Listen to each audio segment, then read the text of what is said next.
దేవుని పరిశుద్ధ నామానికి స్తోత్రాలు. ఈ రోజున మార్కు సువార్త 2వ అధ్యాయము. ఈ అధ్యాయంలో 28 వచనాలున్నాయి. మొదటి వచనం, కొన్ని దినములైన పిమ్మట ఆయన మరలా కపెర్నహూములోనికి వచ్చెను. 2వ వచనం, ఆయన ఇంట ఉన్నాడని వినవచ్చినప్పుడు అనేకులు కూడి వచ్చిరి గనుక వాకిటనైనను వారికి స్థలము లేకపోయెను. ఆయన వారికి వాక్యము బోధించుచుండగా 3వ వచనం, కొందరు పక్షవాయువు గల ఒక మనుష్యుని 4 చేత మోయించుకొని ఆయన యొద్దకు తీసుకొని వచ్చిరి.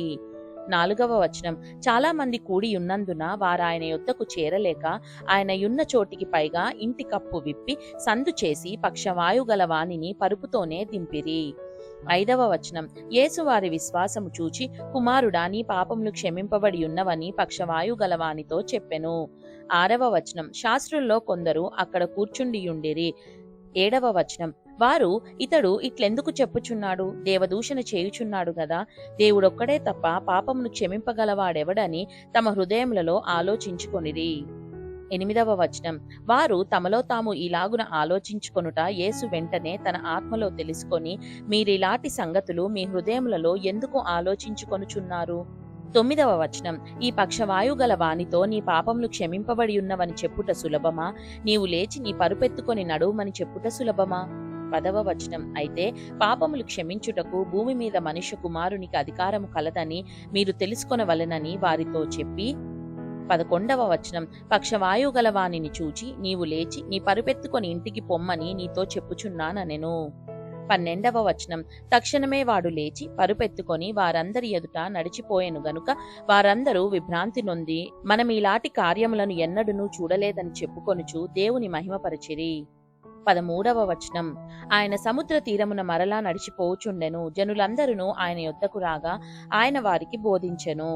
14వ వచనం, ఆయన మార్గమున వెళ్ళుచు సుంకపు మెట్టునొద్ద కూర్చున్న అల్ఫై కుమారుడగు లేవీని చూచి నన్ను వెంబడించుమని అతనితో చెప్పగా అతడు లేచి ఆయనను వెంబడించెను. 15వ వచనం, అతని ఇంట ఆయన భోజనమునకు కూర్చుండి ఉండగా సుంకరులను పాపులను అనేకులు యేసుతోనూ ఆయన శిష్యులతోనూ కూర్చుండియుండిరి. ఇట్టి వారనేకులుండిరి, వారాయనను వెంబడించెను. 16వ వచనం, పరిసయ్యులలోనున్న శాస్త్రులు ఆయన సుంకరులతోనూ పాపులతోనూ భుజించుట చూచి ఆయన సుంకరులతోనూ పాపులతోనూ కలిసి భోజనము చేయుచున్నాడేమని ఆయన శిష్యులను అడగగా 17వ వచనం, యేసు ఆ మాట విని, రోగులకే గాని ఆరోగ్యము గలవారికి వైద్యుడక్కరలేదు, నేను పాపులనే పిలువవచ్చితిని గాని నీతిమంతులను పిలువ రాలేదని వారితో చెప్పెను.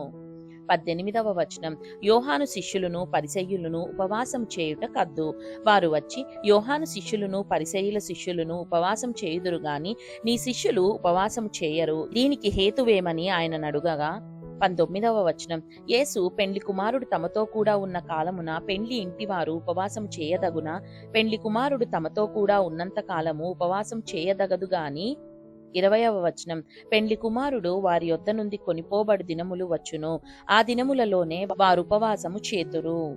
21వ వచనం, ఎవడును పాత బట్టకు క్రొత్త గుడ్డ మాసిక వేయడు, వేసిన ఎడల ఆ క్రొత్త మాసిక పాత బట్టను వెలితిపరుచును, చినుగు మరి ఎక్కువగును. 22వ వచనం, ఎవడును పాత తిత్తులలో క్రొత్త ద్రాక్షారసము పోయడు, పోసిన ఎడల ద్రాక్షారసము ఆ తిత్తులను పిగుల్చును, రసమును తిత్తులను చెడును, అయితే క్రొత్త ద్రాక్షారసము క్రొత్త తిత్తులలో పోయవలెనని చెప్పెను. 23వ వచనం, మరియు ఆయన విశ్రాంతి దినమున పంట చేలలో బడి వెళ్ళుచుండగా శిష్యులు మార్గమున సాగిపోచు వెన్నులు త్రుంచుచూ నుండిరి. 24వ వచనం, అందుకు పరిసయ్యులు, చూడుము, విశ్రాంతి దినమున చేయకూడనిది వారేలా చేయుచున్నారని ఆయనను అడిగిరి. 25వ వచనం, అందుకు ఆయన వారితో ఇట్లనెను, తానును తనతో కూడా నున్నవారును ఆకలిగొనినందున దావీదునకు అవసరము వచ్చినప్పుడు అతడు చేసినది మీరెన్నడూనూ చదువలేదా? 26వ వచనం, అబ్యాతారు ప్రధాన యాజకుడయ్యుండగా దేవ మందిరంలోనికి వెళ్లి యాజకులే గాని ఇతరులు తినకూడని సముఖపు రొట్టెలు తాను తిని తనతో కూడా ఉన్న వారికిచ్చెను గదా అని చెప్పెను.